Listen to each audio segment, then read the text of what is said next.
Alors, lorsque j'ai vu la thématique générale intitulée biojuridique,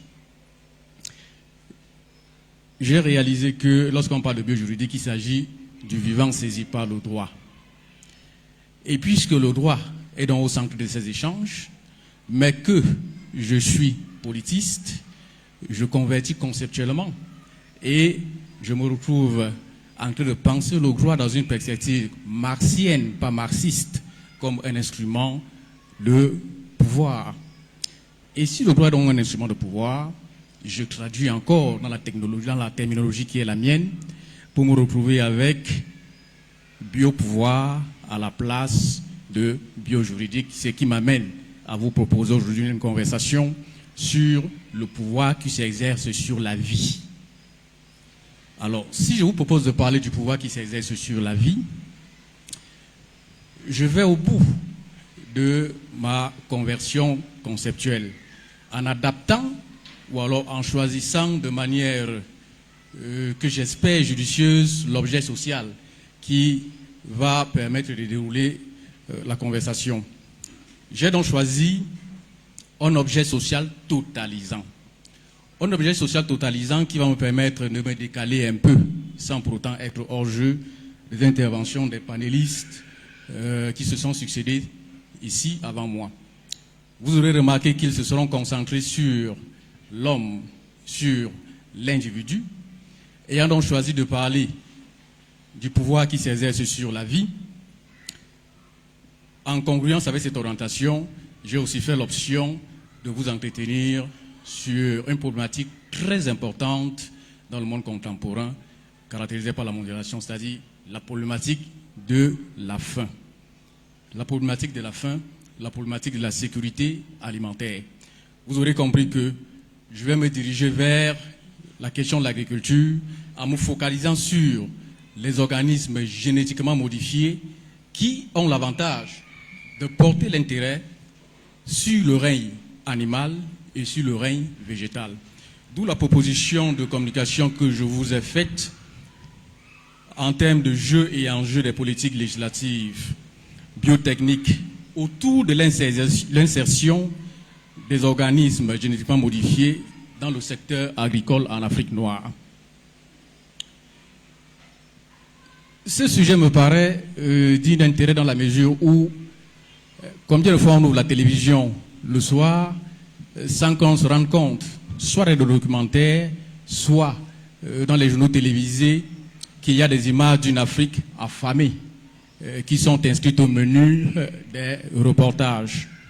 C'est qu'en effet, l'Afrique est effectivement sujette à une crise alimentaire qu'on pourrait qualifier d'endémique dans certaines de ces régions.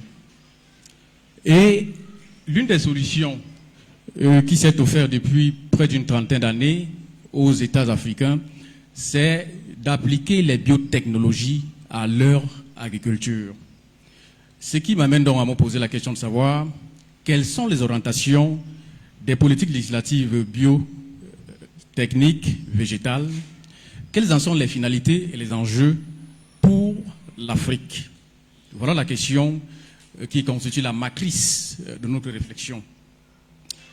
Alors, en guise de réponse à cette problématisation que j'ai envisagée, j'ai avancé l'idée que j'aimerais partager avec vous que les politiques législatives biotechniques végétales en Afrique sont des instruments extravertis qui ne recèlent pas vraiment de fortes potentialités de souveraineté alimentaire pour ce continent. Et ceci pour deux raisons majeures. Et les deux raisons majeures sont les deux articulations de mon propos. Alors, dans la première articulation, j'envisage donc la rationalité de substitution des politiques législatives biotechniques végétales en Afrique. Quand je parle de rationalité de substitution, globalement, qu'est-ce que ça veut dire? Pour ceux qui fréquentent, peut-être pas assidûment, même seulement quelques fois, la sociologie weberienne, la sociologie compréhensive, ils savent certainement que toute action est rationnelle en finalité, elle est rationnelle en valeur, elle est rationnelle en affection. C'est-à-dire qu'on pose une action parce qu'on cherche quelque chose. Ça, c'est la rationalité en finalité. On pose une action parce qu'elle est rationnelle en valeur, c'est-à-dire qu'on apprécie, on accorde du prix à ce qu'on fait, et on pose une action parce qu'elle est rationnelle en affection, parce qu'on aime ce que l'on fait. Mais lorsque je parle maintenant de rationalité de substitution, c'est-à-dire les raisons qui amènent les États africains à adopter certaines politiques législatives biotechniques en matière d'agriculture, on veut simplement dire ici que les raisons sont ailleurs. Ce ne sont pas des raisons endogènes. Donc, la source des politiques législatives biotechniques végétales africaines sont par conséquent marquées par le sceau d'une ambivalence idéologique d'une part et par la servilité opérationnelle des 10 outils. Quand je parle d'ambivalence idéologique, qu'est-ce que ça veut dire? Ça veut simplement dire que l'idée d'introduire les organismes génétiquement modifiés dans l'agriculture en Afrique ne trouve pas son fondement en Afrique, mais plutôt dans une action menée par le G8, c'est-à-dire les 8 pays les plus industrialisés à un moment dans le monde. Et cela dans le cadre d'une initiative appelée la Nouvelle Alliance alimentaire pour la sécurité alimentaire et de la nutrition. On retient ce point-là, on y reviendra plus tard. Et puis,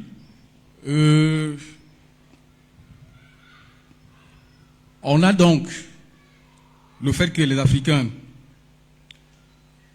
sont dans une sorte, s'inscrivent dans une sorte de suivisme idéologique, et dans la mesure où l'insertion des OGM dans l'agriculture africaine n'est pas d'initiative endogène, mais plutôt d'initiative exogène, mais que les Africains se retrouvent en train de se réapproprier cette idée au point d'en faire un credo dans leur action publique agricole, montre que les États africains sont dans une sorte de suivisme idéologique.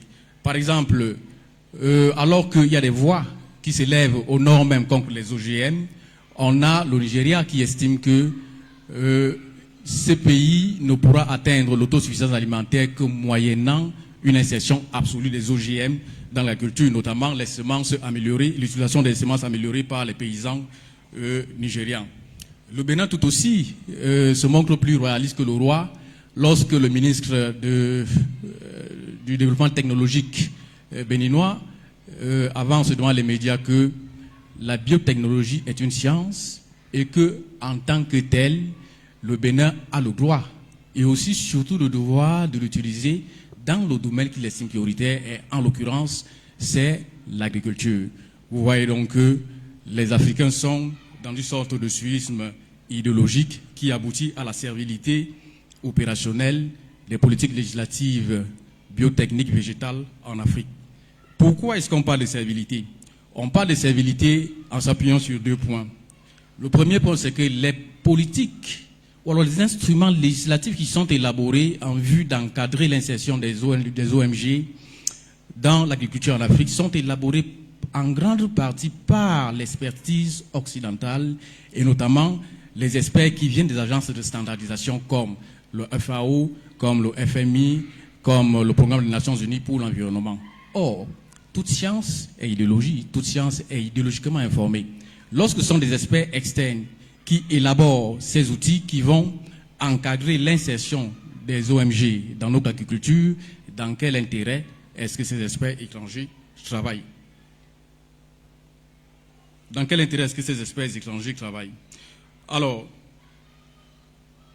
on a que les instruments législatifs qui sont donc à disposition dans le travail d'insertion des ONG dans l'agriculture en Afrique sont passivement permissifs, dans la mesure où c'est vrai que, par exemple, pour le Cameroun, le Ghana, le Malawi, le Bénin, la Côte d'Ivoire, le Niger, les lois portant sur l'environnement,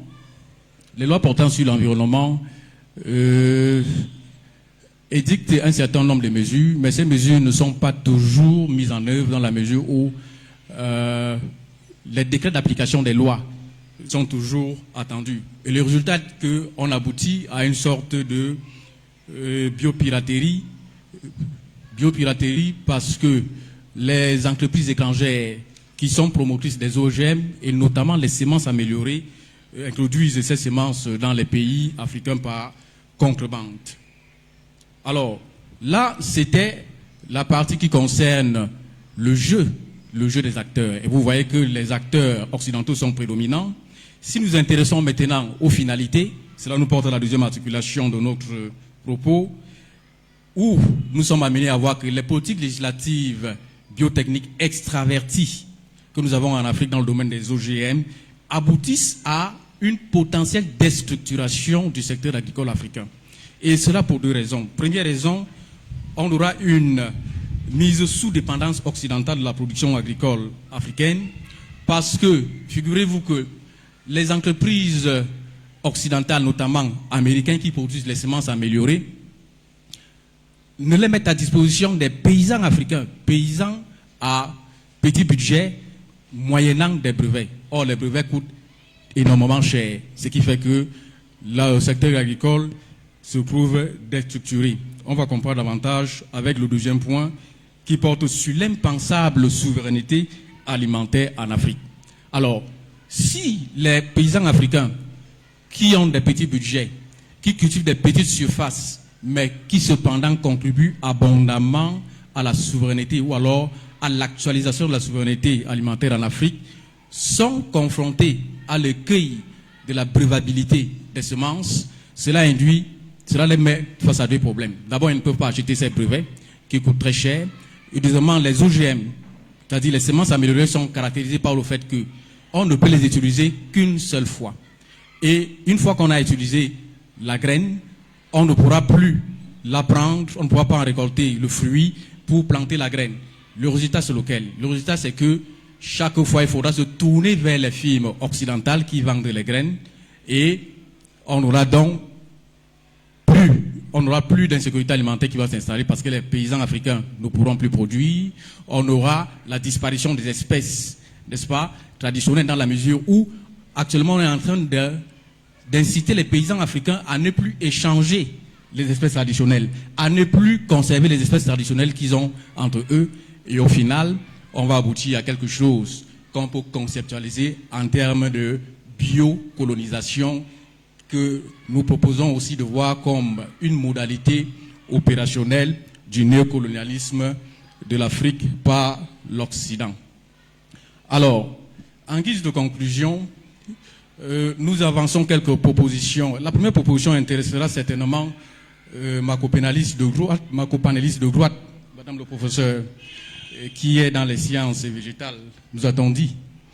Bien, Madame le professeur, le premier écueil et qui nous conduit donc à formuler la proposition en tant qu'adepte de la philosophie des sciences, c'est un préalable épistémologique. Ce que nous faisons souvent en Afrique, comme s'il y a une confusion entre neutralité axiologique et neutralité sociopolitique des sciences. La neutralité axiologique voudrait que le chercheur soit détaché de son objet, qu'il ne traite pas son objet avec un parti pris. Mais il ne faut pas aussi oublier que la science, ce n'est qu'une science de son temps, n'est qu'une science de sa société. Autant les Européens font une science qui sert à leur société, nous devons aussi faire une science qui sert notre société, et là, engager nos sciences sociopolitiquement. Voilà ce que je voulais partager avec vous, Madame le professeur, en tant que première proposition. Deuxième proposition qui découle de la première, c'est qu'il faut camper nos sciences dans une historicité propre. Il ne faudrait donc plus que ce que nous faisons ici soit influencé ou totalement exporté à l'extérieur, que nos scientifiques pensent leur paradigme d'innovation scientifique et technologique à appliquer dans nos domaines de vie quotidienne. Et enfin, il faudrait que des solutions endogènes soient apportées aux problèmes agricoles en Afrique en orientant les grandes écoles comme l'INSAI, comme la FASA ou des instituts publics comme l'IRAD dans une perspective de production intellectuelle et scientifique qui puisse véritablement garantir l'indépendance de l'Afrique au plan alimentaire.